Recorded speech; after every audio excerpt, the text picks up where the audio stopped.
Hi hello ನಮಸ್ತೆ. ನಾನು ನಿಮ್ಮ ಆಕಾಶ್ ಸರ್. ಇದು ಪ್ರೊಫೆಷ್ನಲ್ ಕೋಚಿಂಗ್ ಸೆಂಟರ್ ಕೋಚ್ರಿ. ದಿನನಿತ್ಯದ ಹಾಗೆ ಇವತ್ತು ಕೂಡ ಮೆಂಟಲ್ ಅಬಿಲಿಟಿಯ ಮುಂದಿನ ಭಾಗ ಅಂದರೆ ಇವತ್ತು ಏನು ಹೊಸ ಟಾಪಿಕ್ ಜೊತೆಗೆ ಬರ್ತಾಯಿದ್ದೀನಿ. ಅದು ಯಾವಪ್ಪ ಅಂದರೆ ಕಾಗದ ಮಡಚುವುದು ಮತ್ತು ಕತ್ತರಿಸುವುದು. ಈ ಕಾಗದ ಮಡಚುವುದು ಮತ್ತು ಕತ್ತರಿಸುವುದು ಒಂದು ಸಿಂಪಲ್ ಆಗಿರೋಂಥ ಕಾನ್ಸೆಪ್ಟು. ಸಣ್ಣ ಹುಡುಗರಿಂದ ಹಿಡ್ಕೊಂಡು ಎಲ್ಲರಿಗೂ ಗೊತ್ತಿರುವಂತಹ ಒಂದು ಕಾನ್ಸೆಪ್ಟ್ ಆಗಿರೋದ್ರಿಂದ ಸರಳವಾಗಿ ಎಲ್ಲರೂ ತಿಳ್ಕೊಳ್ಳುವಂಥ ಒಂದು ವಿಷಯ. ಹಾಗಾಗಿ ಇದರಲ್ಲೂ ಕೂಡ ಏನು ಮಾಡ್ತಾರೆ, ಅತಿ ಹೆಚ್ಚಾಗಿ ಎಕ್ಸಾಮ್ನಲ್ಲಿ ಮಿನಿಮಮ್ ಏನೂ ಇಲ್ಲ ಅಂತಂದರೆ ಒಂದು ಎಕ್ಸಾಮ್ನಲ್ಲಿ 2 ಕ್ವಶನ್ ಬಂದೇ ಬರುತ್ತೆ. ಹಾಗಾಗಿ ಎಲ್ಲರೂ ಕೂಡ ಗಮನ ಇಟ್ಟು ಈ ಒಂದು ಟಾಪಿಕನ್ನು, ಈಸಿಯಾಗಿರುವಂಥ ಟಾಪಿಕನ್ನು ತಿಳ್ಕೊಬೇಕು ಅಂತ ಹೇಳಿ ನಾನು ಹೇಳ್ತಾ ಬರ್ತೀನಿ. ಅದ್ರ ಜೊತೆಗೆ ಅದಕ್ಕಿಂತ ಮುಂಚೆ ಸ್ಟಾರ್ಟ್ ಮಾಡೋಕ್ಕಿಂತ ಮುಂಚೆ ಮತ್ತೆ ನಿಮಗೆ ರಿಮೈಂಡ್ ಮಾಡ್ತಾಯಿದ್ದೀನಿ. ಏನಪ್ಪ ರಿಮೈಂಡ್ ಮಾಡ್ತಾನೋ ಅದೇ ಹೇಳುವಂಥ ವಿಷಯನ ಮತ್ತೆ ಪದೇ ಪದೇ ಹೇಳಬೇಕಾಗುತ್ತದೆ. ಯಾಕೆ ಅಂತಂದರೆ ನಿಮ್ಮ ಸಹಕಾರ, ನಿಮ್ಮ ಪ್ರೋತ್ಸಾಹ, ನಿಮ್ಮ ಒಂದು ಕಲಿಕೆ ಹೆಚ್ಚಿಗೆ ಮಾಡ್ಕೊಳ್ಳೋದ್ರಿಂದ ನಿಮ್ಮ ಒಂದು ಎಷ್ಟು ನಮ್ಮ ಸಹಕಾರ ಕೊಡ್ತಿರಲ್ಲ, ನೀವು ಎಷ್ಟು ನಮಗೆ ಪ್ರೋತ್ಸಾಹ ಮಾಡ್ತಿರಲ್ಲ, ಅಷ್ಟು ನಮಗೂ ಇನ್ನಷ್ಟು ಹೆಚ್ಚಾಗಿ ವಿಡಿಯೋ ಮಾಡೋದಕ್ಕೆ ಇರ್ಬೋದು, ನಿಮ್ಮನ್ನು ತಲುಪೋಕ್ಕಿರ್ಬೋದು, ಹೊಸ ಹೊಸ ಟಾಪಿಕ್ಗಳ ಜೊತೆಗೆ ನಿಮಗೆ ಡಿಸ್ಕಷನ್ ಮಾಡೋದ್ರ ಜೊತೆ ಇರ್ಬೋದು.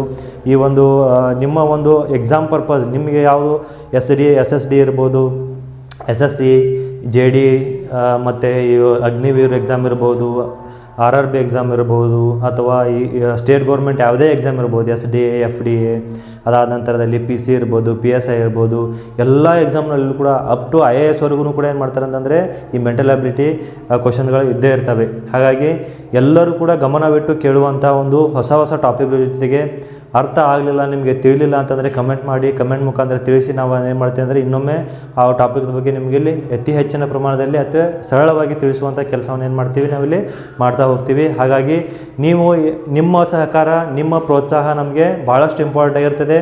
ಶೇರ್ ಮಾಡಬೇಕು, ಲೈಕ್ ಮಾಡಿ, ಅದ್ರ ಜೊತೆಗೆ ಕಮೆಂಟ್ ಕೂಡ ಮಾಡಿ. ಎಷ್ಟು ನೀವು ಕಮೆಂಟ್ ಮಾಡ್ತೀರಾ ಅಷ್ಟು ನಮಗಿಲ್ಲಿ ನಿಮಗೇನು ಅರ್ಥ ಆಗ್ತಾಯಿದೆ, ಅರ್ಥ ಆಗ್ತಾ ಇಲ್ಲ, ಅದ್ರ ಬಗ್ಗೆ ನಮಗಿಲ್ಲಿ ಇನ್ನಷ್ಟು ಜಾಸ್ತಿ ತಿಳಿಯೋದಕ್ಕೆ ಅನುಕೂಲ ಆಗ್ತದೆ ಮತ್ತು ನಮ್ಮ ಒಂದು ಟೀಚಿಂಗ್ನಲ್ಲಿ ಇನ್ನಷ್ಟು ಇಂಪ್ರೂವ್ಮೆಂಟ್ ಕಾಣೋದಕ್ಕೆ ನಮಗೂ ಕೂಡ ಹೆಲ್ಪ್ ಆಗ್ತದೆ.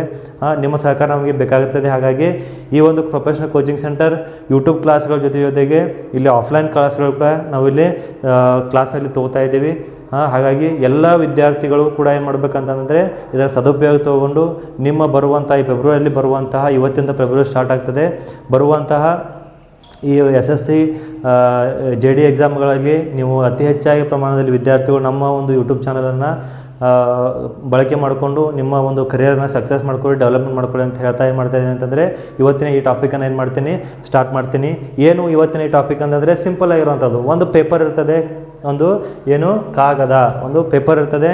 ಆ ಪೇಪರನ್ನು ಮಡಚಿ, ಸ್ಕ್ವೇರ್ ಆಗಿರುವಂಥ ಪೇಪರ್ ಅಥವಾ ಆಯತಾಕಾರದಲ್ಲಿರುವಂಥ ಪೇಪರನ್ನು ಏನು ಮಾಡಬೇಕು, ಮಡಚಿ ಅದು ಬರುವಂತಹ ಕಾನ್ಸೆಪ್ಟ್ಗಳನ್ನು ಕತ್ತರಿಸಿದಾಗ ಬರುವಂತಹ ಒಂದು ಮಡಚಿ ಕತ್ತರಿಸಿ ಅದಾದ ನಂತರದಲ್ಲಿ ಬಿಚ್ಚಿದಾಗ ಬರುವಂತಹ ಒಂದಿಷ್ಟು ಚಿತ್ರಗಳ ಬಗ್ಗೆ ಏನು ಮಾಡ್ತಾರೆ ಅಂತಂದರೆ ಇಲ್ಲಿ ಕ್ವಶನ್ಗಳನ್ನ ಕೇಳಿರ್ತಾರೆ. ಆ ಕ್ವಶನ್ಗಳು ಯಾವ ರೀತಿಗೆ ಇರ್ತಾವೆ ಅನ್ನೋದನ್ನು ನಿಮಗೆ ಎಕ್ಸಾಂಪಲನ್ನು ಕೊಟ್ಟಿದ್ದೀನಿ. ಅದ್ರ ಜೊತೆಗೆ ಏನು ಮಾಡೋಣ ಅಂತಂದರೆ ಪೇಪರನ್ನು ಕೂಡ ಯಾವ ರೀತಿಯಾಗಿ ಮಡಚ್ತಾರೆ, ಅದನ್ನು ಯಾವ ರೀತಿ ಕಟ್ ಮಾಡ್ತಾರೆ, ಅದು ಯಾವ ರೀತಿಗೆ ಓಪನ್ ಆದಾಗ ಯಾವ ಸ್ಕ್ವೇರ್ಗಳು ಯಾರಲ್ಲಿ ಬರ್ತವೆ ಅಂತ ನಿಮಗೆ ಇಲ್ಲಿ ಹೇಳ್ತಾ ಹೋಗ್ತೀನಿ. ಅವಾಗ ಏನು ಮಾಡೋಣ ಅಂತಂದರೆ ಪೇಪರನ್ನು ಆಮೇಲೆ ನಿಮಗೆ ಬರುವಂಥ ಒಂದು ಕಾನ್ಸೆಪ್ಟ್ನಲ್ಲಿ ಹೇಳ್ತೀನಿ. ಮೊದಲು 2 ಎಕ್ಸಾಂಪಲ್ಗಳನ್ನು ಇಲ್ಲಿ ಮುಖ್ಯವಾಗಿ ನಿಮ್ಗೆ ಬರೆದಿದ್ದೀನಿ. ಅತಿ ಸರಳವಾಗಿರುವಂಥ ಎಕ್ಸಾಂಪಲನ್ನು ಕೊಟ್ಟಿದ್ದೀನಿ. ಮುಂದೆ ಬರುವಂಥ ಎಲ್ಲ ಎಕ್ಸಾಂಪಲ್ಗಳು ಸ್ವಲ್ಪ ಟಫ್ ಆಗ್ತಾ ಹೋಗ್ತವೆ. ಹಾಗಾಗಿ ಈ ಕೊಟ್ಟಂಥ 2 ಎಕ್ಸಾಂಪಲ್ಗಳು ಭಾಳಷ್ಟು ಸರಳವಾಗಿರುವಂಥ 2 ಎಕ್ಸಾಂಪಲ್ಗಳು ನಿಮಗೆ ಇಲ್ಲಿ ಕೊಟ್ಟಿದ್ದೀನಿ. ಹಾಗಾಗಿ ಅವನ್ನ ಮೊದಲು ಬಿಡಿಸೋಣ. ಅದಾದ ನಂತರದಲ್ಲಿ ಏನು ಮಾಡೋಣ ಅಂತಂದರೆ ಈ ಒಂದು ಪೇಪರನ್ನು ಮಡಚಿ ಯಾವ ರೀತಿ ಕಟ್ ಮಾಡಬೇಕು, ಯಾವ ರೀತಿ ಮಡಚಿರ್ತಾರೆ, ಕಟ್ ಮಾಡಿದಾಗ ಎಲ್ಲಿ ಕಟ್ ಮಾಡಿರ್ತಾರೆ, ಯಾವ ಸ್ಕ್ವೇರಲ್ಲಿ ಕಟ್ ಮಾಡಿರ್ತಾರೆ, ಆ ಸ್ಕ್ವೇರ್ ಯಾವ ಪ್ಲೇಸಲ್ಲಿ ಬಿಚ್ಚಿದಾಗ ಯಾವ ಸ್ಕ್ವೇರ್ ಬರ್ತದೆ ಅನ್ನೋದನ್ನು ಎಲ್ಲವನ್ನೂ ಏನು ಮಾಡ್ತೀನಿ ಇನ್ ಡೀಟೇಲ್ ಆಗಿ ನಿಮಗೆ ಇಲ್ಲಿ ತಿಳಿಸ್ಕೊಡ್ತೀನಿ. ಮೊದಲನೇ ಒಂದು ಕ್ವಶನ್ ಏನಿದೆಪ್ಪ ಅಂತಂದರೆ ಒಂದು ಕಾಗದವನ್ನು ಮಡಚಲಾಗಿದೆ ಮತ್ತು ಅದನ್ನು ಕೆಳಗೆ ತೋರಿಸಿರುವಂತೆ ಕತ್ತರಿಸಲಾಗಿದೆ. ಅದನ್ನು ಬಿಡಿಸಿದಾಗ ಅದು ಹೇಗೆ ಕಾಣುತ್ತದೆ? ಏನಪ್ಪ ಅಂತಂದರೆ ಒಂದು ಪೇಪರ್ ಇದೆ, ಆ ಪೇಪರನ್ನು ಮಡಿಸ್ತಾರೆ, 4 ಭಾಗಗಳಾಗಿ ಮಡಿಸ್ತಾರೆ. ಸಿಂಪಲಾಗಿ ನೋಡ್ಕೊಳ್ಳಿ. ಇಲ್ಲಿ ಒಂದು ಚೌಕಾಕಾರದ ಪೇಪರ್ ಇದೆ, ಮೊದಲನೇ ಫೋಲ್ಡ್ ಮಾಡಿದ್ದಾರೆ, ಬಾಣಚಿನ್ನ ಒಂದು ಕೊಟ್ಟಿರೋದ್ರಿಗೆ ಮೊದಲನೇ ಫೋಲ್ಡನ್ನು ಮಾಡಿರ್ತಾರೆ. ಅದಾದ ನಂತರದಲ್ಲಿ ಈ ಒಂದು ಮಡಚಿದಂಥ ಭಾಗ ಮೇಲ್ಗಡೆ ಇದೆ. ಅಂದರೆ ಮಡಚಿದಂಥ 2 ಭಾಗಗಳು ಏನು ಮಾಡುತ್ತೆ, ಓಪನ್ ಆಗಿರುವಂಥದ್ದು ಮಡಚಿದಾಗ 2 ಭಾಗ ಇರ್ತದೆ. ಅದಾದ ನಂತರದಲ್ಲಿ ಇಲ್ಲಿ ಬಾಣಚಿನ್ನ ಕೊಟ್ಟಿರುವಂತಂದರೆ ಅಥವಾ ಎರೋ ಮಾರ್ಕನ್ನು ತೋರಿಸಿದಾಗೆ ಈ ಕಡೆ ಒಂದು ಭಾಗವನ್ನು ಏನು ಮಾಡಿದ್ದಾರೆ, ವಾಪಸ್ಸಾಗಿ ಮಡಚಿದ್ದಾರೆ, ಈ ಕಡೆಗೆ ಮಡಚಿದ್ದಾರೆ. ಅದು ಈ ಒಂದು ಸ್ಕ್ವೇರ್ ಒಂದು ಮೂಲೆಯಲ್ಲಿ ಮಾತ್ರ 4 ಭಾಗಗಳಾಗಿ ನಮ್ಮಲ್ಲಿ ನೋಡೋದಕ್ಕೆ ಸಿಗ್ತದೆ. ರೈಟ್, ಒಂದು ಪೇಪರ್ ಇದೆ, ಕಾಗದವನ್ನು ಏನು ಮಾಡಿದ್ದಾರೆ, ಮಡಚಲಾಗಿದೆ. ಮೂರು ರೀತಿಯಾಗಿ ಏನು ಮಾಡಿದ್ರಿಂದ ಮಡಿಸಿದ್ದಾರೆ. ಮೊದಲನೇ ಭಾಗ ಮಡಿಸಿದ್ದಾರೆ, ಅದಾದ ನಂತರದ ಎರಡನೇ ಭಾಗ ಮಡಿಸಿದ್ದಾರೆ. ಎರಡನೇ ಭಾಗ ಮಡಿಸಿದಾಗ ಇಲ್ಲಿ ಬರುವಂಥದ್ದು ಯಾವುದು, ಒಂದು ಸ್ಕ್ವೇರ್. ಮೂರನೇ ಒಂದು ಚಿತ್ರದಲ್ಲಿ ನೀವು ಇಲ್ಲಿ ಗಮನಿಸಿರುವ ಹಾಗೆ ಒಂದು ಮೂಲೆಯಲ್ಲಿ ಒಂದು ಪೇಪರ್ ಈ ರೀತಿಯಾಗಿದ್ದರೆ ಅದರ ಮೂಲೆಯಲ್ಲಿ ಮಾತ್ರ ಏನಾಗ್ತದೆ ಅಂತಂದರೆ ಮಡಚಿದಾಗ ಬರುವಂಥದ್ದು. ರೈಟ್, ಅದನ್ನು ಏನು ಮಾಡಿದಾರಪ್ಪ, ಸಿಂಪಲ್ ಆಗಿರುವಂಥದ್ದು ಇಲ್ಲಿ ಕಟ್ ಮಾಡಿದ್ದಾರೆ. ಎಷ್ಟು ಭಾಗವನ್ನು ಏನು ಮಾಡಿದ್ದಾರೆ ಅಂತಂದರೆ ಇಲ್ಲಿ ಕಟ್ ಮಾಡಿದ್ದಾರೆ. ರೈಟ್, ಆಗಿದ್ದಾಗ ಕಟ್ ಮಾಡಿದಾಗ ಅದನ್ನು ಬಿಚ್ಚಿದಾಗ ಯಾವ ರೀತಿಯಾಗಿ ಬರುವಂಥ ಶೇಪ್ ಯಾವ ರೀತಿಯಾಗಿ ಬರುವಂಥದ್ದು ಏನು ಮಾಡ್ತಾರೆ, ಇಲ್ಲಿ 4 ಆಪ್ಷನ್ಗಳು ಕೊಟ್ಟಿದ್ದಾರೆ. ಅದರ ಸರಿಯಾದಂಥ ಉತ್ತರ ಯಾವುದು ಅಂತ ನಾವಿಲ್ಲಿ ಕಂಡುಹಿಡ್ಕೋಬೇಕು. ಮತ್ತೊಂದು ಸಲ ಕ್ವಶನನ್ನು ಓದಿ ಆನ್ಸರ್ಗೆ ಬಂದುಬಿಡೋಣ. ಒಂದು ಕಾಗದವನ್ನು ಮಡಚಿದಾಗ, ಒಂದನೇ ಭಾಗ, ಎರಡನೇ ಭಾಗ, ಇದು ಮೂರನೇ ಭಾಗದಲ್ಲಿ ಮಡಚಿದಾಗ ಮತ್ತು ಅದನ್ನು ಕೆಳಗೆ ತೋರಿಸಿರುವಂತೆ ಇಲ್ಲಿ ಈ ರೀತಿಯಾಗಿ ಈ ಒಂದು ಮಡಚಿದ ಒಂದು ಪೇಪರ್ ಇದೆಯಲ್ಲ, ಈ ಚೌಕ್ ಬಾಕ್ಸು, ಅದರೊಳಗಡೆ ಒಂದು ಸ್ಮಾಲ್ ಚೌಕ್ ಬಾಕ್ಸ್ ತೋರಿಸಿದ್ದೀನಿ. ಅದರಲ್ಲಿ ಕತ್ತರಿಸಲಾಗಿದೆ. ಈ ರೀತಿಯಾಗಿ ಏನು ಮಾಡಿದ್ದಾರೆ ಅಂತಂದರೆ ಇಲ್ಲಿ ಕತ್ತರಿಸಲಾಗಿದೆ. ಅದನ್ನು ಬಿಡಿಸಿದಾಗ, ಅದನ್ನು ಈ ಒಂದು ಪೇಪರನ್ನು ಕತ್ತರಿಸಿದ ನಂತರದಲ್ಲಿ ಬಿಡಿಸಿದಾಗ ಅದು ಹೇಗೆ ಕಾಣಿಸುತ್ತದೆ ಅನ್ನೋದೇನು ಮಾಡಿದ್ದಾರೆ, ಇಲ್ಲಿ ಸಿಂಪಲ್ ಆಗಿರುವಂಥ ಕ್ವಶನ್ ಕೇಳಿದ್ದಾರೆ. ಹಾಗಾದರೆ ಇದನ್ನು ಬಿಚ್ಚಿದಾಗ ಯಾವ ರೀತಿಯಾಗಿ ಕಾಣುತ್ತದೆ ಅನ್ನೋದು ನಾವಿಲ್ಲಿ ಸಿಂಪಲ್ಲಾಗಿ ನೋಡ್ತಾ ಹೋಗೋಣ. ಈ ರೀತಿಯಾಗಿ ಏನು ಮಾಡ್ತಾರೆ ಅಂತಂದರೆ ಪೇಪರ್ ಇರ್ತದೆ. ಮೊದಲನೇ 4 ಭಾಗಗಳನ್ನು ಮಾಡೋಣ. ಇವಾಗ ಕೊಟ್ಟಂಥದ್ದು ಏನು ಮಾಡೋಣ ಅಂತಂದರೆ ಒಂದು ಪೇಪರನ್ನು 4 ಭಾಗ ಮಾಡಿದ್ದೀನಿ. ಕೊಟ್ಟಂಥ ಪೇಪರನ್ನು ಏನು ಮಾಡಿದ್ದೀನಿ, ಇಲ್ಲಿ 4 ಭಾಗವನ್ನು ಮಾಡಿದ್ದೀನಿ. ಈ 4 ಭಾಗದಲ್ಲಿ ಒಂದು ಭಾಗ ಮಾತ್ರ ತೊಗೊಳ್ಳೋಣ. ಯಾಕೆ ಹೇಳಿ, ನಾವಿಲ್ಲಿ ಕ್ವಶನ್ ಮೇನ್ ಆಗಿರೋದಿಲ್ಲಿ ಇಲ್ಲಿ ಈ ಒಂದು ಭಾಗವನ್ನು ಮಾತ್ರ ತೆಗೆದುಕೊಂಡಾಗ ನಾವಿಲ್ಲಿ ಏನು ಮಾಡಿದ್ದೀವಿ ಅಂತಂದರೆ ಈ ರೀತಿಯಾಗಿ ಕತ್ತರಿಸಿದ್ದಾರೆ. ರೈಟ್, ಈ ರೀತಿಯಾಗಿ ಏನು ಮಾಡಿದ್ದಾರೆ ಅಂತಂದರೆ ಇಲ್ಲಿ ಕಟ್ ಮಾಡಿದ್ದಾರೆ. ಒಂದೇ ಭಾಗ ತೆಗೆದುಕೊಂಡಾಗ, ಈ ಒಂದು ಪಾರ್ಟನ್ನು ಮಾತ್ರ ತೆಗೆದುಕೊಂಡಾಗ, ಪೇಪರ್ದ ಒಂದು ಭಾಗವನ್ನು ಮಾತ್ರ, 4 ಭಾಗಗಳಲ್ಲಿ ಒಂದು ಭಾಗವನ್ನು ಮಾತ್ರ ತೆಗೆದುಕೊಂಡಾಗ ಆ ಮಡಚಿದ ಒಂದು ಭಾಗವನ್ನು ಏನು ಮಾಡ್ತಾರೆ ಅಂದರೆ ಈ ರೀತಿಯಾಗಿ ಕಟ್ ಮಾಡಿರ್ತಾರೆ. ಅದನ್ನು ವಾಪಸ್ ಅದೇ ರೀತಿಯಾಗಿ ಯಾವ ರೀತಿಯಾಗಿ ಫೋಲ್ಡ್ ಮಾಡಿರ್ತೀರಲ್ಲ, ಮೊದಲನೇ ಭಾಗ, ಎರಡನೇ ಭಾಗ ಯಾವ ರೀತಿಯಾಗಿ ಫೋಲ್ಡ್ ಮಾಡಿರ್ತಿಲ್ಲ ಅದೇ ರೀತಿಯಾಗಿ ಏನು ಮಾಡೋಣ ಅಂತಂದರೆ ನಾವು ಓಪನ್ ಮಾಡಿದಾಗ ಇಲ್ಲಿರುವಂಥದ್ದು ಹೀಗೆ ಇದೆ. ಅದನ್ನ ವಾಪಸ್ಸಾಗಿ ಏನು ಮಾಡೋಣ ಅಂತಂದರೆ ಓಪನ್ ಮಾಡಿದಾಗ ಈ ಭಾಗ ಇಲ್ಲಿ ಬರ್ತದೆ, ಇಲ್ಲಿ ಬರ್ತದೆ. ರೈಟ್, ಓಪನ್ ಮಾಡಿದಾಗ ಏನಾಗ್ತದೆ, ಈ ರೀತಿಯಾಗಿ ಓಪನ್ ಮಾಡಿದ್ದು ಇಲ್ಲಿ ಬರ್ತದೆ. ಈ ಬೆರಳು ಅಂತ ತಿಳ್ಕೊಳ್ಳಿ. ಇಲ್ಲಿ ಕಟ್ ಮಾಡಿದ್ದಾರೆ ಅಂತ ಅಂದಾಗ ಈ ರೀತಿಯಾಗಿರುವಂಥದ್ದು ಪೇಪರನ್ನು ಏನು ಮಾಡ್ತೀವಿ ನಾವು ಇಲ್ಲಿ ಈ ರೀತಿಯಾಗಿ ತೆಗೆದುಕೊಳ್ತೇವೆ. ಅದು ಇಲ್ಲಿ ಕಟ್ ಆಗಿರುವಂಥ ಪೇಪರ್ ವಾಪಸ್ ಇಲ್ಲಿ ಬರ್ತದೆ. ರೈಟ್, ನೆಕ್ಸ್ಟ್ ಈ ರೀತಿಯಾಗಿ ಇರುವಂಥ ಬೆರಳು ಮೇಲ್ಗಡೆ ಇರುವಂಥ ಇಲ್ಲಿ ಬೆರಳು ಕಟ್ ಮಾಡಿದರೆ ಆ ಥರ ಈಗ ಓಪನ್ ಮಾಡೋಣ. ಮೊದಲನೇದು ಎರಡನೇ ಫೋಲ್ಡನ್ನು ಮಾಡಿದ್ದೀವಿ, ಓಪನ್ ಮಾಡಿದ್ದೀವಿ. ಇನ್ನು ಮೊದಲನೇ ಫೋಲ್ಡನ್ನು ಏನು ಮಾಡೋಣ, ಓಪನ್ ಮಾಡಿದಾಗ ಇದೇ ರೀತಿಯ ಫೋಲ್ಡನ್ನು ಈ ರೀತಿ ಆಗ್ತದೆ. ಅದು ಮತ್ತೆ ಇಲ್ಲಿ ಕಟ್ ಬರ್ತದೆ. ರೈಟ್, ಹಾಗಂದಾಗ ನಾವೇನು ಮಾಡೋಣ ಅಂತಂದರೆ 4 ಭಾಗವನ್ನು ಏನು ಮಾಡೋಣ ಇವಾಗ ತೆಗೆದು ಒಂದೇ ಒಂದು ಭಾಗವನ್ನು ಉಳಿಸ್ಕೊಂಡ್ಬಿಡೋಣ. ಒಂದೇ ಪೇಪರು ಫುಲ್ ಪೇಪರನ್ನು ಏನು ಮಾಡಿದ್ದೀವಿ ಇವಾಗ ಉಳಿಸಿದ್ದೀವಿ. ಹಾಗಿದ್ದಾಗ 4 ಪೇಪರ್ನ 4 ಭಾಗಗಳನ್ನು ಏನು ಮಾಡಿದ್ದಾರೆ ಇಲ್ಲಿ ಕಟ್ ಮಾಡಿದ್ದಾರೆ ಅಂದಂಗೆ ಅರ್ಥ. ಹಾಗಿದ್ದಾಗ ಇದು ಸರಿಯಾದಂಥ ಉತ್ತರ ಆಗಿರ್ತದೆ. ಈ ಒಂದು ಸರಿಯಾದ ಉತ್ತರ ನಮಗೆ 4 ಆಪ್ಷನ್ಗಳಲ್ಲಿ ಇದೆ ಅನ್ನೋದನ್ನು ಇಲ್ಲಿ ಗಮನಿಸಿದಾಗ ಮೊದಲನೇ ಕಟ್ ಏನಿರ್ತದೆ ರಾಂಗ್ ಆಗಿರ್ತದೆ, ಎರಡನೆಯದು ಸೇಮ್ ಆ್ಯಸ್ ಇಟ್ ಈಸ್ ಇರುವಂಥದ್ದು, ಮೂರನೇದು ಕೂಡ ತಪ್ಪಾಗಿದೆ ಮತ್ತು ನಾಲ್ಕನೇದು ಕೂಡ ತಪ್ಪಾಗಿದೆ. ಹಾಗಿದ್ದಾಗ ನಮಗಿಲ್ಲಿ ಸರಿಯಾದ ಉತ್ತರ ಯಾವುದಾಗಿರ್ತದೆ, ಅದು ಬಿ ಆಗಿರ್ತದೆ. ರೈಟ್, ಗೊತ್ತಾಯ್ತಲ್ಲ ಯಾವ ರೀತಿಯಾಗಿ ಫೋಲ್ಡ್ ಮಾಡಿರ್ತಾರೆ, ಅದನ್ನು ಯಾವ ರೀತಿಯಾಗಿ ಓಪನ್ ಮಾಡಿದಾಗ ಯಾವ ರೀತಿಯಾಗಿ ಅದು ಬರುವಂಥದ್ದು ಅಂತ ನಾವಿಲ್ಲಿ ನೋಡ್ತಾ ಹೋಗ್ತೀವಿ. ರೈಟ್, ಇದೇ ರೀತಿಯಾದಂಥ ಒಂದು ಎರಡನೇ ಕ್ವಶನ್ ಏನು ಮಾಡಿದ್ದಾರೆ ಅಂತಂದ್ರೆ ನಾನಿಲ್ಲಿ ಮತ್ತೆ ಬರೆದ ಕೆಳಗೆ ತೋರಿಸಿರುವಂತೆ ಕಾಗದವನ್ನು ಮಡಚಿದಾಗ ಮತ್ತು ಕತ್ತರಿಸಲಾಗುತ್ತದೆ, ಬಿಚ್ಚಿದಾಗ ಅದು ಹೇಗೆ ಕಾಣಿಸುತ್ತದೆ. ರೈಟ್, ಒಂದನೇ ಭಾಗ ಇಲ್ಲಿ ತೆರೆದಿರುವಂಥ ಒಂದು ಪೇಪರ್ ಇದೆ, ಅದನ್ನು ಫೋಲ್ಡ್ ಮಾಡಿದ್ದಾರೆ. ಮೊದಲನೇ ಭಾಗವನ್ನು ಏನು ಮಾಡಿದ್ದಾರೆ ಇಲ್ಲಿ ಫೋಲ್ಡ್ ಮಾಡಿದ್ದಾರೆ. ಅದಾದ ನಂತರದಲ್ಲಿ ಮೇಲ್ಗಡೆದ್ದು ಏನು ಮಾಡಿದ್ದಾರೆ ಕೆಳಗಡೆ ಫೋಲ್ಡ್ ಮಾಡಿದ್ದಾರೆ. ಅದಾದ ನಂತರದಲ್ಲಿ ಈ ರೀತಿಯಾಗಿ ಇಲ್ಲಿ ಒಂದನ್ನು ರೌಂಡನ್ನು ಇಲ್ಲಿ ಕಟ್ ಮಾಡಿದ್ದಾರೆ ಮತ್ತು ಇಷ್ಟು ಪೇಪರನ್ನು ಕೂಡ ಏನು ಮಾಡಿದ್ದಾರೆ ಇಲ್ಲಿ ಕಟ್ ಮಾಡಿದ್ದಾರೆ. ರೈಟ್, ಹಾಗಿದ್ದಾಗ ನಮಗಿಲ್ಲಿ ಇದನ್ನು ಓಪನ್ ಮಾಡಿದಾಗ ಇದನ್ನು ಬಿಚ್ಚಿದಾಗ ಯಾವ ರೀತಿಯಾಗಿ ಬರುತ್ತೆ ಅಂತ ನಾವು ಸಿಂಪಲ್ಲಾಗಿ ಇಲ್ಲಿ ನಾವು ಎಲ್ಲಿ ಮಾಡೋದಂತಂದ್ರೆ ಬಿಡಿಸ್ತಾ ಹೋಗೋಣ. ರೈಟ್, ಇದು ಒಂದು ಪೇಪರ್ ಅಂತ ತೆಗೆದುಕೊಂಡಾಗ ಇಲ್ಲಿ 4 ಭಾಗಗಳಂತ ಏನು ಮಾಡ್ತೇವೆ ನಾವಿಲ್ಲಿ ತೆಗೆದುಕೊಂಡಾಗ ಇದನ್ನು ಓಪನ್ ಮಾಡಿದಾಗ ಯಾವ ರೀತಿಯಾಗಿ ಬರ್ತದೆ ಅನ್ನೋದನ್ನು ನಾವಿಲ್ಲಿ ನೋಡ್ತಾ ಹೋಗೋಣ. ಇಲ್ಲಿ ರೌಂಡ್ ಇದೆ 1 2 3 4 ರೌಂಡ್ಗಳನ್ನ ಏನು ಮಾಡ್ತೇವೆ ಕತ್ತರಿಸಿದಾಗ ಇಲ್ಲಿ ಈ ರೀತಿಯಾಗಿ ಬರುವಂಥದ್ದು. ಅದಾದ ನಂತರದಲ್ಲಿ ಇಲ್ಲಿ ಈ ರೀತಿಯಾಗಿ ಕಟ್ ಮಾಡಿದ್ದಾರೆ. ಅದೇ ಇಲ್ಲಿ ಓಪನ್ ಮಾಡಿದಾಗ ಇಲ್ಲಿ ಕಟ್ ಬರ್ತದೆ, ಅಂದರೆ ಈ ರೀತಿಯಾಗಿ ಓಪನ್ ಆಗಿರ್ತದೆ. ಅದಾದ ನಂತರದಲ್ಲಿ ಈ ರೀತಿಯಾಗಿ ಇಲ್ಲಿ ಈ ಬೆರಳಲ್ಲಿ ಕಟ್ ಮಾಡಿದ್ದಾರೆ ಅಂತಂದಾಗ ಅದು ಓಪನ್ ಆದಾಗ ಈ ಕಡೆಗೆ ಬರ್ತದೆ.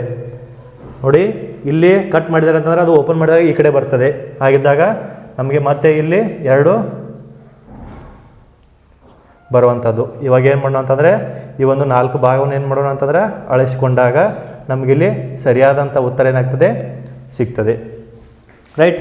ಏನು ಮಡಚಿದಾಗ ಒಂದು ಪೇಪರ್ ಇದೆ, ಅದನ್ನು ಮೊದಲನೇ ಭಾಗ ಮಡಚಿದ್ದಾರೆ, ಅದಾದ ನಂತರದಲ್ಲಿ 2ನೇ ಭಾಗವನ್ನು ಮಡಚಿದ್ದಾರೆ, ಅದಾದ ನಂತರದಲ್ಲಿ ಅಲ್ಲಿ ಕಟ್ ಮಾಡಿರುವಂಥದ್ದು ಪೇಪರನ್ನು ಕತ್ತರಿಸಿರುವಂಥದ್ದು ನಮಗಿಲ್ಲಿ ಕಂಡು ಬಂದಾಗ ಒಂದು ಗೋಲಾಕಾರದಲ್ಲಿ ಕಟ್ ಮಾಡಿದ್ದಾರೆ ಮಿಡಲಲ್ಲಿ, ಅದಾದ ನಂತರದಲ್ಲಿ ಒಂದು ಆಯತಾಕಾರದ ಬಗ್ಗೆ ಈ ಒಂದು ಭಾಗದಲ್ಲಿ ಕಟ್ ಮಾಡಿದ್ದಾರೆ. ಅದನ್ನು ಕಟ್ ಮಾಡಿದಂಥ ಪೇಪರನ್ನು ಬಿಚ್ಚಿದಾಗ ಈ ರೀತಿಯಾಗಿ ಕಾಣುವಂಥ ನಮಗಿಲ್ಲಿ ಕಾಣೋದಕ್ಕೆ ಸಿಗ್ತದೆ. ಯಾಕಂತಂದರೆ ಒಂದು ಭಾಗದಲ್ಲಿ ಕತ್ತರಿಸಿದಾಗ ಈ ಒಂದು ಭಾಗವನ್ನು ಮೇಲ್ಗಡೆ ಓಪನ್ ಮಾಡಿದಾಗ ಇಲ್ಲಿರುವಂಥದ್ದೇ ಇಲ್ಲಿ ವಾಪಸ್ ಇಲ್ಲಿ ಬರ್ತದೆ, ಮತ್ತು ಇದು ಏನಾಗ್ತದೆ ಇಲ್ಲಿ ಕಂಡು ಬರ್ತದೆ. ಅದಾದ ನಂತರದಲ್ಲಿ ಇದನ್ನು ವಾಪಸ್ ಈ ರೀತಿಯಾಗಿ ಓಪನ್ ಮಾಡಿದಾಗ ಇವೆರಡು ಇಲ್ಲೇ ವಾಪಸ್ ಇಲ್ಲಿ ಬರುವಂಥದ್ದು, ಮತ್ತು ಈ ಕಡೆ ಕಟ್ ಮಾಡಿರುವಂಥ 2 ಪೇಪರ್ ತುಂಡುಗಳು ಏನು ಮಾಡ್ತಾಯಿದ್ರೆ ಆ ರೀತಿಯಾಗಿ ಓಪನ್ ಆಗ್ತವೆ. ರೈಟ್. ಹಾಗಿದ್ದಾಗ ಇದೇ ಒಂದು ಈ ರೀತಿಯಾದ ಸರಿಯಾದಂಥ ಉತ್ತರ ಅಥವಾ ಸರಿಯಾದಂಥ ಒಂದು ಪೇಪರ್ ಕಟ್ಟಿಂಗ್ ಬಿಚ್ಚಿದಾಗ ಯಾವ ರೀತಿ ಕಂಡು ಬರ್ತದೆ ಅಂತ ನಾವಿಲ್ಲಿ 4 ಆಪ್ಷನ್ಗಳಲ್ಲಿ ಕಂಡು ಬಂದಾಗ ಬರುವಂಥ ಉತ್ತರ ಯಾವುದಾಗಿರ್ತದೆ ಅಂತ ನಾವಿಲ್ಲಿ ನೋಡೋಣ. ಮೊದಲನೇದು 1 1 2 2 ಮೇಲ್ಗಡೆ ಇದೆ, ಇದು ರಾಂಗ್ ಆಗಿರ್ತದೆ. ಎರಡನೇದು ಮೇಲ್ಗಡೆ ಬರುವಂಥದ್ದು 2 ಕೂಡ ತಪ್ಪಾಗಿರ್ತದೆ, ಹಾಗಾಗಿ ಇದು ಕೂಡ ರಾಂಗ್ ಆಗಿರ್ತದೆ. ರೈಟ್. ಇನ್ನು 4ನೇದು ನೋಡಿಕೊಂಡಾಗ ಏನಾಗ್ತದೆ ಅಂತಂದರೆ ಇಲ್ಲೂ ಕೂಡ ಮೇಲ್ಗಡೆ 2 ಕಟ್ಟಿದೆ, ಅಲ್ಲಿ ನಾವು ಮೇಲ್ಗಡೆ ಯಾವುದೇ ರೀತಿಯಂಥ ಕಟ್ಟುಗಳನ್ನು ಮಾಡಿಲ್ಲ, ಹಾಗಾಗಿ ಅದು ಕೂಡ ರಾಂಗ್ ಆಗಿರ್ತದೆ. ಮತ್ತು ಇಲ್ಲಿ ಸರಿಯಾದ ಉತ್ತರ ಯಾವುದಾಗಿರ್ತದೆ ಅದು ಸಿ ಆಗಿರ್ತದೆ. ರೈಟ್. ಹಾಗಾಗಿ 2ನೇ ಒಂದು ಕ್ವಶನ್ನಲ್ಲಿ ಸರಿಯಾದಂಥ ಉತ್ತರ ಸಿ ಆಗಿರ್ತದೆ. ಯಾವ ರೀತಿಯಾಗಿ ಫೋಲ್ಡ್ ಮಾಡಿರ್ತಾರೆ ಅದು ಕೂಡ ಭಾಳಷ್ಟು ಇಂಪಾರ್ಟೆಂಟ್ ಆಗಿರ್ತದೆ. ಫೋಲ್ಡ್ ಮಾಡಿದಂಥ ಒಂದು ಪೇಪರನ್ನು ಯಾವ ರೀತಿ ಓಪನ್ ಮಾಡಬೇಕು, ಯಾವ ರೀತಿಯಾಗಿ ಅದನ್ನು ಬಿಡಿಸ್ಕೋಬೇಕು ಅನ್ನೋದು ಕೂಡ ಏನಾಗ್ತದೆ ಇಲ್ಲಿ ಭಾಳಷ್ಟು ಇಂಪಾರ್ಟೆಂಟ್ ಆಗಿರ್ತದೆ. ಹಾಗಾಗಿ ಫೋಲ್ಡನ್ನು ಯಾವ ರೀತಿಯಾಗಿ ಮಾಡಿರ್ತಾರೆ, ಅದಾದ ನಂತರದಲ್ಲಿ ಯಾವ ರೀತಿ ಕಟ್ ಮಾಡಿರ್ತಾರೆ, ಅದನ್ನ ಯಾವ ರೀತಿಯಾಗಿ ಓಪನ್ ಮಾಡಬೇಕು, ಓಪನ್ ಮಾಡಿದ ನಂತರದಲ್ಲಿ ಅದು ಯಾವ ರೀತಿ ಕಾಣ್ತದೆ ಅನ್ನೋದನ್ನು ನಾವಿಲ್ಲಿ ಒಂದು ಚಿತ್ರ ಆಕಾರದಲ್ಲಿ ಬಿಡಿಸಿಕೊಂಡಾಗ ಅತಿ ಸರಳವಾಗಿ ನಮಗಿಲ್ಲಿ ಕಂಡುಬರುವಂಥ ಒಂದು ಕಾನ್ಸೆಪ್ಟನ್ನು ನಾವಿಲ್ಲಿ ನೋಡ್ತಾ ಹೋಗ್ತೀವಿ. ಇದೇ ರೀತಿಯಾಗಿ ಏನು ಮಾಡಬೇಕು ಅಂತಂದರೆ ನಾವಿಲ್ಲಿ ಒಂದು ಉತ್ತರವನ್ನು ಏನು ಮಾಡಬೇಕು ಬಿಡಿಸ್ತಾ ಹೋದಾಗ ನಮ್ಗೆ ಸರಿಯಾದಂಥ ಉತ್ತರ ಸಿಗ್ತದೆ. ರೈಟ್. ಹಾಗಾಗಿ ಅತಿ ಸರಳವಾಗಿರುವಂಥ ಒಂದು ಕಾನ್ಸೆಪ್ಟ್ ಇರೋದ್ರಿಂದ ನಮಗಿಲ್ಲಿ ಒಂದು ಪೇಪರನ್ನು ತೆಗೆದುಕೊಂಡು ಆ ಪೇಪರ್ ಮೇಲೆ ಯಾವ ರೀತಿಯಾಗಿ ಬರ್ತದೆ ಅನ್ನೋ ನಿಮಗಿಲ್ಲಿ ಒಂದು ಎಕ್ಸಾಂಪಲನ್ನು ಕೂಡ ಏನು ಮಾಡ್ತೀನಿ ನಾನು ಬರುವಂಥ ಎಕ್ಸಾಂಪಲಲ್ಲಿ ಕೊಡ್ತೀನಿ. ರೈಟ್. ಓಕೆ. ಇಲ್ಲಿ ಮತ್ತೆ 2 ಎಕ್ಸಾಂಪಲ್ ಜೊತೆಗೆ ನಿಮ್ಮ ಮುಂದೆ ಬರ್ತಾ ಇದ್ದೀನಿ. ಅಲ್ಲಿ ಕೊಟ್ಟಂತಹ ಸೇಮ್ ಆಲ್ಮೋಸ್ಟ್ ಇದರಲ್ಲಿ ಪೇಪರ್ ಮಡಚಿ ಮತ್ತು ಕತ್ತರಿಸೋದ್ರಲ್ಲಿ ಕ್ವಶನ್ ಸೇಮ್ ಇರ್ತವೆ, ಬಟ್ ಕೆಳಗಡೆ ಕೊಟ್ಟಂತಹ ಆಕೃತಿಗಳು ಚಿತ್ರಗಳು ಮಾತ್ರ ಬೇರೆ ಆಗಿರ್ತವೆ. ರೈಟ್. ಹಾಗಿದ್ದಾಗ ನಾವು ಕ್ವಶನ್ಗಳನ್ನು ಇಲ್ಲಿ ಸರಿಯಾಗಿ ಓದ್ಕೋಬೇಕಾಗ್ತದೆ. ಯಾಕಂತಂದರೆ ಕೆಲವೊಂದು ಟೈಮು ಸ್ವಲ್ಪ ಚೇಂಜಸ್ ಮಾಡ್ತಾರೆ, ಬಿಟ್ಟರೆ ಬೇರೆ ಏನೂ ಇರೋದಿಲ್ಲ, ಆ್ಯಸ್ ಇಟ್ ಈಸ್ ಕ್ವಶನ್ಸ್ಗಳಿರ್ತವೆ. ಬಟ್ ಇಲ್ಲಿ ಕೊಟ್ಟಂಥ ಕತ್ತರಿಸುವಂಥ ಮಡಚುವಂಥ ವಿಧಾನ ಇರ್ಬೋದು, ಅದನ್ನು ಕತ್ತರಿಸುವಂಥ ವಿಧಾನ ಇರ್ಬೋದು, ಅದನ್ನು ಓಪನ್ ಮಾಡಿದಾಗ ಆಗುವಂಥ ವಿಧಾನಗಳನ್ನು ಏನು ಮಾಡ್ತಾರೆ ಅಂತಂದರೆ ಬೇರೆ ಬೇರೆ ರೀತಿಯಾಗಿ ಏನು ಮಾಡಿದ್ದಾರೆ ಚಿತ್ರಗಳನ್ನು ಕೊಟ್ಟಿರ್ತಾರೆ. ಹಾಗಾಗಿ ಆಕೃತಿಗಳನ್ನ ಬೇರೆ ಬೇರೆ ರೀತಿಯಾಗಿ ಕೊಟ್ಟಿರ್ತಾರೆ. ಅವು ಭಾಳಷ್ಟು ಇಂಪಾರ್ಟೆಂಟ್ ಆಗಿರ್ತವೆ. ಹಾಗಾಗಿ ಅವನ್ನು ಸ್ವಲ್ಪ ಅತಿ ಹೆಚ್ಚಾಗಿ ಗಮನವಿಟ್ಟು ನೋಡ್ಕೋಬೇಕಾಗ್ತದೆ. ರೈಟ್. ಇಲ್ಲಿ ನಿಮಗೆ ಒಂದು ಪೇಪರನ್ನು ತೆಗೆದುಕೊಂಡು ಬಂದಿದ್ದೀನಿ. ಈ ರೀತಿಯಾಗಿ ಓಪನ್ ಆಗಿರುವಂಥ ಒಂದು ಪೇಪರನ್ನು ಏನು ಮಾಡೋಣ ಅಂತಂದರೆ ಸಿಂಪಲ್ ಇಲ್ಲಿ ಒಂದು ಚಿತ್ರ ಇದೆ ನಿಮಗೆ ನೋಡೋದಕ್ಕೆ ಸಿಗ್ತದೆ. ರೈಟ್. ಈ ರೀತಿಯ ಚಿತ್ರವನ್ನು ಏನು ಮಾಡೋಣ ಅಂತಂದರೆ ಮಡಚಿದಾಗ ಯಾವ ರೀತಿಯಾಗಿ ಬರ್ತದೆ ಅನ್ನೋದು ನಾವಿಲ್ಲಿ ನೋಡ್ಕೊತಾ ಹೋಗೋಣ. 1ನೇ ಫೋಲ್ಡು, ಅದಾದ ನಂತರದಲ್ಲಿ 2ನೇ ಫೋಲ್ಡು. ರೈಟ್. ನಾವು ಜಸ್ಟ್ ಸಿಂಪಲ್ ಆಗಿರುವಂಥದ್ದು ಏನಂತಂದರೆ ಈ ರೀತಿಯಾಗಿ ಕಟ್ ಮಾಡಿದ್ದೀನಿ ಅಂತ ತೆಗೆದುಕೊಂಡಾಗ ಏನು ಇಲ್ಲಿ ಲೈನ್ ಕಾಣ್ತವೆ ಅಲ್ಲ, ಈ ರೀತಿಯಾಗಿ ಕಟ್ ಮಾಡಿದಾಗ ಅದು ಓಪನ್ ಆಗಿ ಯಾವ ರೀತಿಯಾಗಿ ಬರ್ತದೆ, ಮೊದಲನೇ ಫೋಲ್ಡನ್ನು ಮಾಡಿದಾಗ ಈ ರೀತಿಯಾಗಿ ಓಪನ್ ಆಗ್ತದೆ. ಅದಾದ ನಂತರದಲ್ಲಿ ಕೆಳಗಡೆ ಅದೇ ರೀತಿಯಾದಂಥ ಒಂದು ಫೋಲ್ಡನ್ನು ಏನು ಮಾಡ್ತಾರೆ ಅಂದರೆ ಬಿಚ್ಚಿದಾಗ ಬಾಗುವಂಥ ಒಂದು ಚಿತ್ರವನ್ನು ಏನು ಮಾಡ್ತದೆ ಇಲ್ಲಿ ಆ ಒಂದು ಚಿತ್ರವನ್ನು ಏನು ಮಾಡ್ತಾರೆ ಇಲ್ಲಿ ನೋಡ್ತಾ ಹೋಗೋಣ. ರೈಟ್. ಹಾಗಾಗಿ ಇಲ್ಲಿ ಕೊಟ್ಟಂಥ ಈ ಒಂದು ಪೇಪರನ್ನು ಮೊದಲು ಫೋಲ್ಡ್ ಯಾವ ರೀತಿಯಾಗಿ ಮಾಡ್ತಾರೆ, ಅಲ್ಲಿ ಕೊಟ್ಟಂಥ ಭಾಗ ಯಾವ ರೀತಿಯಾಗಿದೆ ಅನ್ನೋದನ್ನು ಏನು ಮಾಡೋಣ ಅಂದರೆ ಸಿಂಪಲ್ ಇಲ್ಲಿ ಸ್ಕ್ವೇರ್ ಮೊದಲನೇ ಒಂದು ಎಕ್ಸಾಂಪಲ್ ಏನಿದೆ ಅಂತಂದರೆ ಈ ರೀತಿಯಾಗಿ ಒಂದು ಸ್ಕ್ವೇರನ್ನು ಏನು ಮಾಡಿದ್ದಾರೆ ಸ್ವಲ್ಪ ಕ್ರಾಸ್ ಆಗಿ ಏನು ಮಾಡಿದ್ದಾರೆ ಇಟ್ಟಿದ್ದಾರೆ. ಅದನ್ನು ಏನು ಮಾಡ್ತೀನಿ ಅದೇ ರೀತಿಯಾಗಿ ಇಟ್ಕೊಂಡು ಏನು ಮಾಡ್ತೀನಿ ನಮಗಿಲ್ಲಿ ಫೋಲ್ಡನ್ನು ಮಾಡ್ತಾ ಹೋಗ್ತೀನಿ. ರೈಟ್. ಬದಲಿಗೆ ಏನು ಮಾಡೋಣ ಅಂತಂದರೆ ಈ ಫೋಲ್ಡನ್ನು ಏನು ಮಾಡೋಣ ಮೊದಲನೇ ಫೋಲ್ಡನ್ನು ಏನು ಮಾಡ್ತೀನಿ ಈ ರೀತಿಯಾಗಿ ಮಾಡ್ತೀನಿ. ಹಾಫ್ ಆಯಿತಾ. ರೈಟ್. ಅದನ್ನು ಏನು ಮಾಡ್ತೀನಿ ಮತ್ತೆ ಒಂದು ಫೋಲ್ಡ್ ಮಾಡಿದಾಗ ಇಲ್ಲಿ ಯಾವ ರೀತಿಯಾದಂಥ ಒಂದು ಚಿತ್ರಗಳನ್ನು ಕಂಡು ಬರ್ತವೆ. ಇಲ್ಲಿ ಕಟ್ ಮಾಡ್ತಾರೆ ಈ ರೀತಿಯಾಗಿ, ಇಲ್ಲಿ ಕಟ್ ಮಾಡಿದರೆ ರೈಟ್ ಸಿಂಪಲ್ ಆಗಿರೋಂಥದ್ದು ಇಲ್ಲಿ ಕಟ್ ಮಾಡಿದ್ರೆ ಏನಾಗ್ತದೆ ಓಪನ್ ಮಾಡಿದಾಗ ಅದೇ ಒಂದು ಭಾಗದಲ್ಲಿ ಇಲ್ಲಿ ಕಟ್ ಮಾಡಿದರೆ ಅದೇ ಇಲ್ಲಿ ಬರ್ತದೆ. ರೈಟ್. ಇಲ್ಲಿ ಕಟ್ ಮಾಡಿದರೆ ಅದೇ ಇಲ್ಲಿ ಬರ್ತದೆ. ಅದನ್ನು ವಾಪಸ್ ಓಪನ್ ಮಾಡಿದಾಗ ಏನಾಗ್ತದೆ, ಮಿಡಲ್ ಇರುವಂಥದ್ದು ಯಾವ ರೀತಿ ಓಪನ್ ಮಾಡ್ತದೆ ಅನ್ನೋದು ಭಾಳ ಇಂಪಾರ್ಟೆಂಟ್ ಆಗಿರ್ತದೆ, ರೈಟ್. ಇನ್ ಕೇಸ್ ಏನಾದರೂ ನಾನು ಈ ರೀತಿ ಹಿಡ್ಕೊಂಡಾಗ ಇಲ್ಲಿ ಕಟ್ ಮಾಡಿದ್ದೀನಿ ಅಂತಂದರೆ ಅದು ಅಪೋಸಿಟ್ ಬರ್ತದೆ, ಹೊರಗಡೆ ಬರ್ತದೆ. ಬಟ್ ನಾನೇನು ಹೇಳಿದ್ದೀನಿ ಇವಾಗ ಮೊದಲು ನಿಮ್ಗೆ, ಫೋಲ್ಡ್ ಮಾಡುವಂಥ ಒಂದು ಮಿಡಲ್ ಆಗಿರುವಂಥ ಭಾಗ, ಪೇಪರ್ನ ಮಿಡಲ್ ಆಗಿರುವಂಥ ಭಾಗದಲ್ಲಿ ಕಟ್ ಮಾಡಿದೆ ಅಂತ ಹೇಳಿದ್ದೀನಿ ನಿಮಗೆ, ರೈಟ್. ಫೋಲ್ಡ್ ಮಾಡಿದ್ದೀನಿ, ಇದು ಮಿಡಲ್ ಆಗಿರುವಂಥ ಭಾಗ. ಇಲ್ಲಿ ಕಟ್ ಮಾಡಿದಾಗ ಅದು ಒಳಗಡೆ ಬರುವಂಥ 4 ಭಾಗಗಳನ್ನು ಏನು ಮಾಡ್ತೀವಿ, ಇಲ್ಲಿ ಬರುವಂಥದ್ದು. ಇಲ್ಲೇ ಮಿಡಲ್ ಆಗಿರುವಂಥ ಚೌಕದಲ್ಲಿ ಬರುವಂಥ 4 ಫೋಲ್ಡ್ ಆಗಿರ್ತದೆ, ಅಲ್ಲೇ ಕಟ್ ಆಗಿರುತ್ತದೆ, ರೈಟ್. ಇನ್ ಕೇಸ್ ಏನಾದರೂ ಇಲ್ಲಿ ಮಿಡಲ್ ಕೊಟ್ಟಾಗ ಈ ಹೊರಗಡೆ ಕಟ್ ಮಾಡಿದರೆ ಓಪನ್ ಆಗಿರುವಂಥ ಭಾಗದಲ್ಲಿ ಕಟ್ ಮಾಡಿದರೆ ಅದು ಅಪೋಸಿಟ್ ಬರ್ತದೆ. ಯಾವ ರೀತಿಯಾಗಿ, ಈ ರೀತಿ ಓಪನ್ ಆಗಿ ಇಲ್ಲಿ ಕಟ್ ಮಾಡಿದರೆ ಅದು ವಾಪಸ್ ಇಲ್ಲಿಗಡೆ ಬರ್ತದೆ, ಇಲ್ಲಿ ಕಟ್ ಮಾಡಿದರೆ ಅದು ಇಲ್ಲಿ ಬರ್ತದೆ. ಅದೇ ಇಲ್ಲಿ ಕಟ್ ಮಾಡಿದರೆ ಅವು ಅಲ್ಲೇ ಅದರ ಪಕ್ಕದಲ್ಲೇ ಬರುವಂಥದ್ದು, ರೈಟ್. ಕಟ್ ಎಲ್ಲಿ ಮಾಡ್ತಾರೆ, ಮಡಚುವಂಥ ವಿಭಾಗ ಇರ್ತದೆ, ಅದರ ಮಧ್ಯಭಾಗ ಯಾವುದು ಅನ್ನೋದು ಭಾಳಷ್ಟು ಇಂಪಾರ್ಟೆಂಟ್ ಆಗಿರ್ತದೆ. ಹಾಗಾಗಿ ಈ ಒಂದು ಕೊಟ್ಟಂಥ ಚಿತ್ರದಲ್ಲಿ ಕೂಡ ಅಥವಾ ಕೊಟ್ಟಂಥ ಪೇಪರ್ದ ಕಟ್ಟಿಂಗ್ ಕೂಡ ಹೇಗಿರ್ತದೆ ಅದೇ ರೀತಿಯಾಗಿರ್ತದೆ. ಮಡಚಿದಾಗ ಮಧ್ಯಭಾಗ ಯಾವುದು ಅನ್ನೋದು ಭಾಳಷ್ಟು ಇಂಪಾರ್ಟೆಂಟ್ ಆಗಿರ್ತದೆ, ರೈಟ್. ಎರಡನೇ ಎಕ್ಸಾಂಪಲ್ ಕೊಟ್ಟಿದಾಗ ನಿಮಗೆ ಇಲ್ಲಿ ಒಂದು ರೌಂಡ್ ಶೇಪ್ ಬಂದಿತ್ತು. ಆ ರೌಂಡ್ ಶೇಪಲ್ಲಿ ಒಳಗಡೆ 4 ಒಂದು ರೌಂಡ್ ಶೇಪನ್ನು ಕಟ್ ಮಾಡಿರುವಂಥ ಒಂದು ಸಿಂಬಲನ್ನು ನಿಮಗೆ ಇಲ್ಲಿ ಎರಡನೇ ಎಕ್ಸಾಂಪಲ್ ಕೊಟ್ಟಿದ್ದಾರಲ್ಲ, ಅದೇ ರೀತಿಯಾಗಿ ಏನು ಮಾಡ್ತಾರೆ ಅಂತಂದರೆ, ಮಿಡಲ್ ಕಟ್ ಮಾಡಿದಾಗ ಅದು ಒಳಗಡೆ ಬರ್ತದೆ, ಹೊರಗಡೆ ಬರೋದಿಲ್ಲ. ಇನ್ ಕೇಸ್ ಏನಾದರೂ ಮಡಚಿದ ಒಂದು ಭಾಗ ಹೊರಗಡೆ ಇರುವಂಥ ಓಪನ್ ಆಗುವಂಥ ಭಾಗದಲ್ಲಿ ಕಟ್ ಮಾಡಿದರೆ, ಈ ಸೈಡ್ ಓಪನ್ ಮಾಡಿದರೆ ಅದು ಆಪೋಸಿಟ್ ಬರುವಂಥ ಒಂದು ಭಾಗದಲ್ಲಿ ಏನಾಗ್ತದೆ ಅಂದರೆ ಕಟ್ ಆಗಿರ್ತದೆ, ರೈಟ್. ಹಾಗಾಗಿ ಅದು ಭಾಳಷ್ಟು ಇಂಪಾರ್ಟೆಂಟ್ ಆಗಿ ನಾವಿಲ್ಲಿ ನೋಡ್ತಾ ಹೋಗಬೇಕಾಗ್ತದೆ. ಇಲ್ಲಿ ಮಿಡಲ್ ಕಟ್ ಮಾಡಿದರೆ ಅಲ್ಲೇ ವಾಪಸ್ ಅದೇ ಒಂದು ಸರೌಂಡಿನಲ್ಲಿ ಮಿಡಲ್ ಡಾಟ್ ಇರ್ತದಲ್ಲ, ಅಲ್ಲಿ ಈ ಒಂದು ಮಧ್ಯ ಭಾಗ ಇರ್ತದಲ್ಲ, ಅದರ ಸರೌಂಡಿಂಗ್ ಏನಾಗ್ತದೆ ಅದು ಕಟ್ ಆಗಿರ್ತದೆ. ಬಟ್ ಹೊರಗಡೆ ಅಂತ ಕಟ್ ಮಾಡಿದಾಗ ಅದು ಅಪೋಸಿಟ್ ಬರುವಂಥದ್ದು, ರೈಟ್. ಈ ಕಡೆ ಕಟ್ ಮಾಡಿದರೆ ಈ ಕಡೆ ಬರ್ತದೆ, ಈ ಕಡೆ ಕಟ್ ಮಾಡಿದರೆ ಇಲ್ಲಿ ಬರ್ತದೆ. ಅದೇ ಮಿಡಲಲ್ಲಿ ಕಟ್ ಮಾಡಿದರೆ ಅದೇ ಸರೌಂಡಿಂಗ್ ಬರುವಂಥ ಒಂದು ಕಾನ್ಸೆಪ್ಟನ್ನು ನಾವಿಲ್ಲಿ ನೋಡ್ತಾ ಹೋಗ್ತೀನಿ. ಅದೇ ಒಂದು ಎಕ್ಸಾಂಪಲ್ ಏನು ಮಾಡಿದ್ದೀನಿ ನಿಮಗೆ ಇಲ್ಲಿ ಬರೆದಿದ್ದೀನಿ, ರೈಟ್. ಇಲ್ಲಿ ಒಂದು ಕೆಳಗೆ ತೋರಿಸಿರುವ ಕಾಗದವನ್ನು ಮಡಚಿದಾಗ ಮತ್ತು ಕತ್ತರಿಸಲಾಗಿದೆ, ಬಿಚ್ಚಿದಾಗ ಅದು ಹೇಗೆ ಕಾಣಿಸುತ್ತದೆ, ರೈಟ್. ಬಿಚ್ಚಿದಾಗ ಅದು ಹೇಗೆ ಕಾಣ್ತದೆ, ಮೊದಲನೇ ಫೋಲ್ಡ್ ಏನು ಮಾಡಿದ್ದಾರೆ ಅಂತಂದರೆ ಈ ರೀತಿಯಾಗಿ ಫೋಲ್ಡ್ ಮಾಡಿದ್ದಾರೆ. ಈ ಕಡೆಗೆ ಇಲ್ಲಿ ಎರೋ ಮಾರ್ಕನ್ನು ತೋರಿಸಿದ್ರು ಹಾಗೆ ಈ ರೀತಿಯಾಗಿ ಫೋಲ್ಡ್ ಮಾಡಿದ್ದಾರೆ. ಅದಾದ ನಂತರದಲ್ಲಿ ಕೊಟ್ಟಂಥ ಒಂದನ್ನು ಏನು ಮಾಡಿದ್ದಾರೆ ಅಂತಂದರೆ ಕೆಳಗಡೆ ಎರೋ ಮಾರ್ಕ್ ಮಾಡಿದ್ದಾರೆ, ಕೆಳಗಡೆ ಫೋಲ್ಡ್ ಮಾಡಿದ್ದಾರೆ. ಫೋಲ್ಡ್ ಮಾಡಿದ್ದೇನಿದೆ ಅಂತಂದರೆ ಇದೇ ಒಂದು ತ್ರಿಭುಜಾಕಾರದಲ್ಲಿ ಏನು ಮಾಡ್ತೀವಿ ನಾವಿಲ್ಲಿ ನೋಡಿದಾಗ, ತ್ರಿಭುಜಾಕಾರದಲ್ಲಿ ನಮಗಿಲ್ಲಿ ಒಂದು ಪೇಪರನ್ನು ಏನು ಮಾಡಿದ್ದೇವೆ, ಪೇಪರ್ ಮಡಚಿದಾಗ ಅದರಲ್ಲಿ ಮಿಡಲಲ್ಲಿ 2 ಬಾಕ್ಸ್ಗಳನ್ನು ಒಂದು ರೌಂಡ್ ಶೇಪನ್ನು ಕಟ್ ಮಾಡಿದ್ದಾರೆ. ಮಿಡಲಲ್ಲಿ 2 ಬಾಕ್ಸು ಒಂದು ರೌಂಡ್ ಶೇಪನ್ನು ಕಟ್ ಮಾಡಿದ್ದಾರೆ.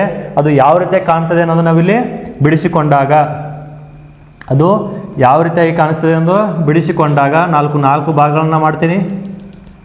4 ಭಾಗಗಳನ್ನು ಮಾಡಿದಾಗ ಒಂದನೇ ಕತ್ತರಿಸಿದಾಗ ಇಲ್ಲಿ ಇರ್ತದೆ, ಒಂದು ಚೌಕ್ ಬಾಕ್ಸ್ ಇಲ್ಲಿ ಕಟ್ ಮಾಡಿದ್ದಾರೆ, ಎರಡನೇ ಚೌಕ್ ಬಾಕ್ಸ್ ಇಲ್ಲಿ ಕಟ್ ಮಾಡಿದ್ದಾರೆ, ಮೂರನೇದು ಕೂಡ ಇಲ್ಲಿ ಮಾಡಿದ್ದಾರೆ, ಇಲ್ಲಿ ಕಟ್ ಮಾಡಿದ್ದಾರೆ. ಅದನ್ನು ಓಪನ್ ಮಾಡಿದಾಗ ಎರಡನೇ ಫೋಲ್ಡ್ ಯಾವ ರೀತಿಯಾಗಿದೆ, ಕೆಳಗಡೆ ಇದೆಯಲ್ಲ, ಅದನ್ನು ಓಪನ್ ಮೇಲ್ಗಡೆ ಮಾಡಿದಾಗ, ಇದನ್ನು ಓಪನ್ ಮೇಲ್ಗಡೆ ಮಾಡಿದಾಗ ಇಲ್ಲಿ ಸಣ್ಣ ಒಂದು ಎರೋ ಮಾರ್ಕನ್ನು ತೋರಿಸ್ತೀನಿ. ಸಿಂಪಲ್ಲಾಗಿ ಎರೋ ಮಾರ್ಕನ್ನು ತೋರಿಸಿದಾಗ ಓಪನ್ ಮಾಡಿದಾಗ ಇಲ್ಲಿ ಬರ್ತದೆ ಒಂದೇ ಚೌಕ್ ಬಾಕ್ಸು, ಎರಡನೇ ಚೌಕ್ ಬಾಕ್ಸ್, ಅಂದರೆ ಒಂದು ರೌಂಡ್ ಕತ್ತರಿಸುವಂಥ ಭಾಗವನ್ನು ಏನು ಮಾಡ್ತೀವಿ ನಾವು ಇಲ್ಲಿ ನೋಡ್ತೀವಿ.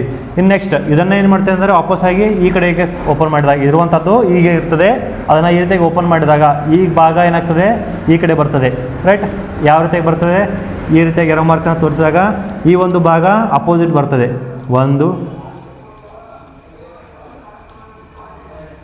4 ಚೌಕ್ ಬಾಕ್ಸ್ಗಳು ಈ ಕಡೆ ಬರ್ತವೆ, ರೌಂಡು ಒಳಗಡೆ ಬರ್ತವೆ. ನಿಮ್ಗೆ ಅದಕ್ಕೆ ಹೇಳಿದೆ, ಕೇಂದ್ರ ಭಾಗದಲ್ಲಿ ಕತ್ತರಿಸಿದ ಒಂದು ಭಾಗ ಏನಿರ್ತದೆ ಅದು ಕೇಂದ್ರ ಸುತ್ತಗಡೆನೇ ಇರ್ತದೆ. ಅದರ ಕೇಂದ್ರ ಭಾಗದಲ್ಲೇ ಅದರ ಸರೌಂಡಿಂಗೇ ಅದೇನಾಗ್ತದೆ ಅಂದರೆ ಮೆನ್ಷನ್ ಆಗಿರ್ತದೆ. ಹಾಗಾಗಿ ಇಲ್ಲಿ 2 ರೌಂಡ್ ಆಗಿರುವಂತಹ ಕತ್ತರಿಸಿದಂಥ ಒಂದು ಭಾಗಗಳು ಏನು ಮಾಡಿದೆ ಅಂದರೆ ಒಂದು ಮಿಡಲ್ ಭಾಗವನ್ನು ಮಾತ್ರ, ಒಂದು ಕೇಂದ್ರ ಭಾಗವನ್ನು ಮಾತ್ರ ಬಿಟ್ಟು ಹೊರಗಡೆ ಹೋಗೋದಿಲ್ಲ. ಹಾಗಾಗಿ ಅದರ ಪಕ್ಕದಲ್ಲೇ ಇರ್ತದೆ. ಅದರ ಪಕ್ಕದಲ್ಲಿ ಬರುವಂಥದ್ದು ಅದರ ಪಕ್ಕದಲ್ಲಿ ಬರ್ತದೆ, ಇನ್ನು ಇದರ ಪಕ್ಕದಲ್ಲಿ ಬರುವಂಥದ್ದು ಇದರ ಪಕ್ಕದಲ್ಲಿ ಬರ್ತದೆ. ಹಾಗಾಗಿ ಸರಿಯಾದ ಉತ್ತರ ಏನಾಗಿರ್ತದೆ, ಅದು ಈ ರೀತಿಯಾದಂಥ ಒಂದು ಚಿತ್ರ ನಮಗೆ ಇಲ್ಲಿ ಕಂಡು ಬರ್ತದೆ. ಅಂದರೆ ಪೇಪರ್ ಓಪನ್ ಮಾಡಿದಾಗ ಈ ರೀತಿಯಾಗಿ ಕಂಡು ಬರುವಂಥದ್ದು, ರೈಟ್. ಹಾಗಿದ್ದಾಗ ಇದರಲ್ಲಿ ಯಾವ ಒಂದು ಸರಿಯಾದಂಥ ಉತ್ತರ ಇದೆ, ಇದು ವರ್ಟಿಕಲ್ ಆಗಿರೋದ್ರಿಂದ ಇದು ರಾಂಗ್ ಆಗಿರ್ತದೆ, ರೈಟ್. ಇದು ಹಾರಿಜಾಂಟಲ್. ನಾವೇನು ಮಾಡ್ತೇವೆ, ಹಾರಿಜಾಂಟಲ್ ಆಗಿ ಏನು ಮಾಡಿದೆ ಅಂತಂದರೆ ಬಿಡಿಸ್ಕೊತಾ ಹೋಗಿದ್ದೀವಿ.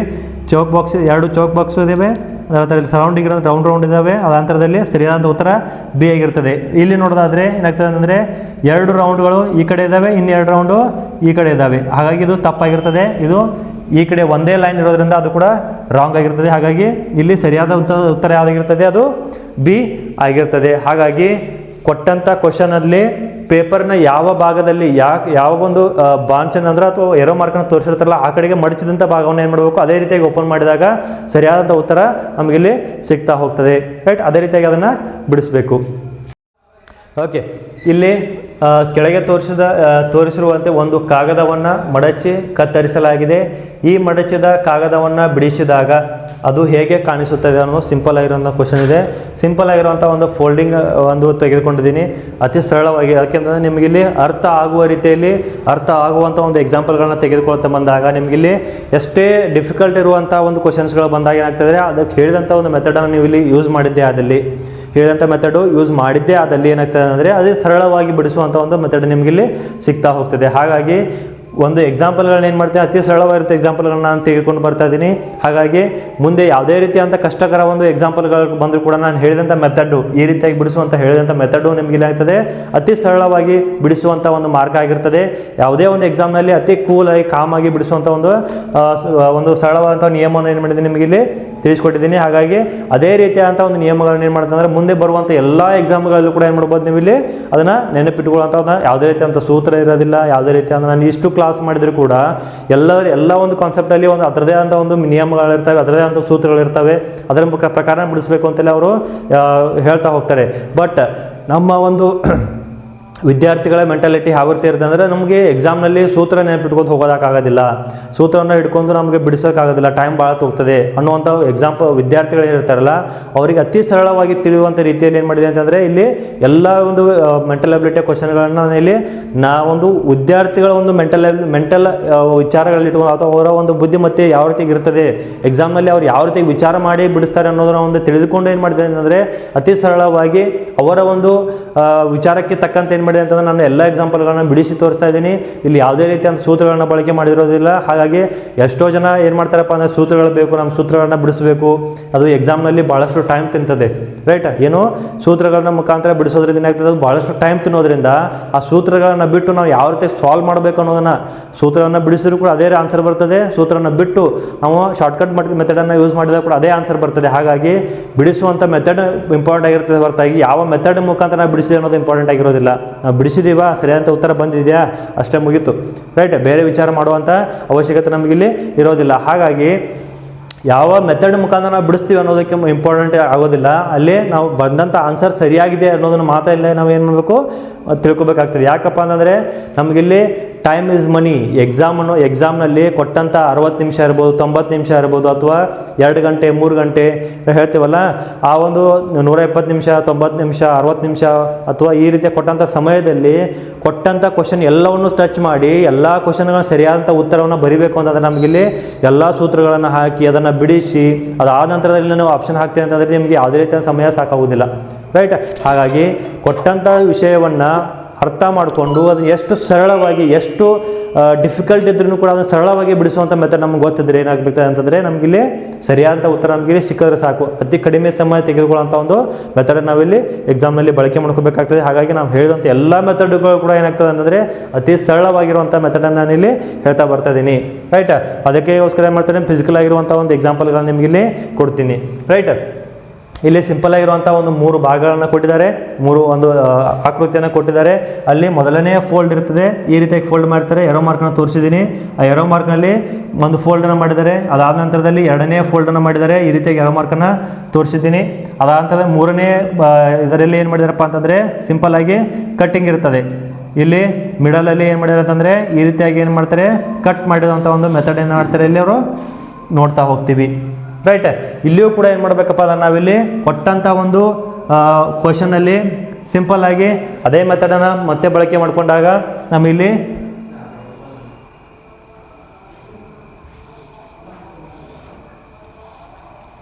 ಈ ರೀತಿಯಾಗಿ ಏನು ಮಾಡ್ಬೋದು ಅಂದ್ರೆ ನಾವಿಲ್ಲಿ 4 ಭಾಗನ ಮಾಡಿಕೊಂಡು ಮಡಚಿದಂಥ ಭಾಗವನ್ನು ಕೂಡ ಏನು ಮಾಡಬೇಕು ನಾವಿಲ್ಲಿ ತೆಗೆದುಕೊಳ್ಬೇಕಾಗ್ತದೆ. ಹಾಗಾದಾಗ ಮಡಚಿದ ಭಾಗ ಮಿಡಲಲ್ಲಿ ತೆಗೆದುಕೊಂಡು ಮಡಚಿದ ಭಾಗ ಏನಿರ್ತದೆ ಅದನ್ನು ಏನು ಮಾಡ್ಬೇಕಂದ್ರೆ ಮೊದಲು ಡ್ರಾ ಡ್ರಾ ಮಾಡ್ಕೋಬೇಕು. ರೈಟ್, ಅದನ್ನು ಓಪನ್ ಮಾಡಿದಾಗ ಯಾವ ರೀತಿಯಾಗಿ ಬರ್ತದೆ.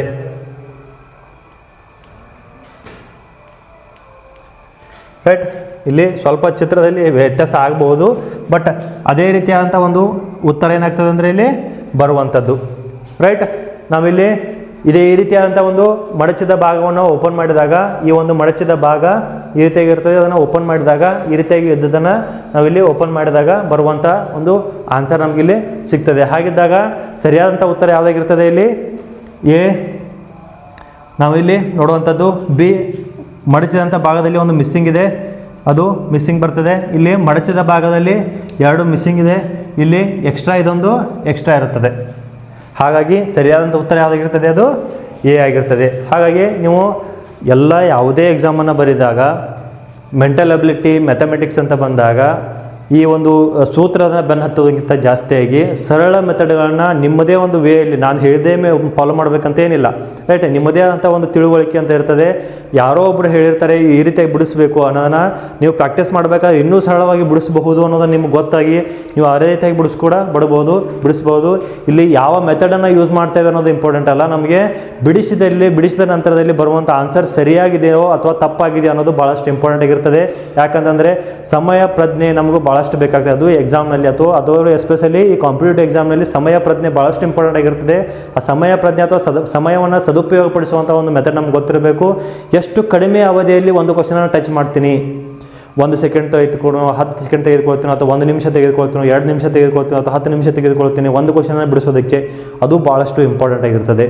ಹಾಗಾಗಿ ಯಾವುದೇ ಎಕ್ಸಾಮನ್ನು ನೀವು ಅಟೆಂಡ್ ಮಾಡಿದಾಗ, ಯಾವುದೇ ಕಾಂಪಿಟೇಟಿವ್ ಎಕ್ಸಾಮನ್ನು ನೀವು ಬರೆದಾಗ ಭಾಳಷ್ಟು ಇಂಪಾರ್ಟೆಂಟ್ ಆಗಿರೋದು ಏನಪ್ಪ ಅಂತಂದರೆ ಅದು ಏನು, ನಾವು ಯಾವ ಮೆಥಡನ್ನು ಯೂಸ್ ಮಾಡ್ತೇವೆ ಅನ್ನೋದನ್ನು ಇಂಪಾರ್ಟೆಂಟ್ ಅಲ್ಲ, ಯಾವ ರೀತಿಯಾಗಿ ಬಿಡಿಸಿ ಅದನ್ನು ಎಷ್ಟು ಕಡಿಮೆ ಸಮಯದಲ್ಲಿ ಬಿಡಿಸಿ ಆನ್ಸರನ್ನು ಮಾಡ್ತೀನಿ ಅನ್ನೋದು ಭಾಳಷ್ಟು ಇಂಪಾರ್ಟೆಂಟ್ ಆಗಿರ್ತದೆ. ಹಾಗಾಗಿ ಸೂತ್ರ ಹಾಕಿ ಬಿಡಿಸ್ತೀರೋ ಅಥವಾ ನಿಮ್ಮದೇ ಓನ್ ಮೆಥಡಾಗಿ ಬಿಡಿಸ್ತೀರೋ ಅಥವಾ ನಾನು ಹೇಳಿದಂಥ ಮೆಥಡನ್ನು ಬಿಡಿಸ್ತೀರೋ ಅಥವಾ ಇನ್ನೂ ಯಾರೋ ಒಬ್ಬರು ಟೀಚರ್ ಹತ್ರ ನೀವು ಹೋಗಿರ್ತೀರ ಅವರು ಹೇಳಿದಂಥ ಮೆಥಡನ್ನು ಯೂಸ್ ಮಾಡ್ತೀರೋ ಅನ್ನೋದು ನಿಮಗೆ ಬಿಟ್ಟಿದ್ದು.